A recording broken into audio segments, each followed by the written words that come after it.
నెల్లూరు జిల్లా దుత్తులూరులో ఉదయగిరి నియోజకవర్గ ఏఎంసీ పదవి లభించిన నేపథ్యంలో బీజేపీ శ్రేణుల్లో ఉత్సాహం నెలకొంది. రోసిరెడ్డి నాయకత్వంలో పలువురు నాయకులు కార్యకర్తలు బీజేపీలో చేరగా జెండా ఆవిష్కరణ అనంతరం డీజే పాటలు బాణాసంచా మధ్య భారీ ర్యాలీ చేపట్టారు. కార్యక్రమంలో పార్టీ నాయకులు కార్యకర్తలు అభిమానులు పెద్ద సంఖ్యలో పాల్గొన్నారు.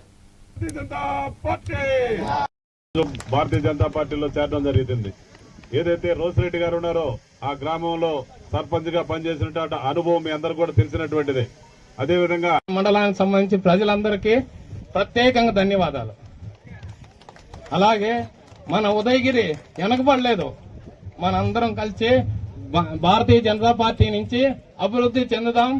రోడ్స్ ఎక్కడ చూసినా కూడా రోడ్డు చాలా అందంగా కనిపించేటటువంటి పరిస్థితిని ఈ రోజు ఆ భారతదేశంలో తీసుకొచ్చారంటే ఇది భారతీయ జనతా పార్టీ యొక్క దానివల్ల సాధ్యమని చెప్పి మీ అందరు కూడా తెలియజేస్తున్నా. భారతీయ జనతా పార్టీ నరేంద్ర మోడీ గారు అధికారంలో రాకముందు అనేక ప్రాంతాల్లో విద్యుత్ ఉండేటటువంటి పరిస్థితి. వెంకయ్యనాయుడు గారితో తిరుగుతున్నప్పుడు వారిని చూడడం కోసం ఎమ్మెల్యే అయిన తర్వాత కూడా అనేక సార్లు నేను వారితో వచ్చాను. ఇక్కడ ఈ ప్రాంతంలో వారిని చూడడం కోసం, వారిని కలవడం కోసము లేదా సమస్యలు చెప్పడం కోసం ప్రజలు పెద్ద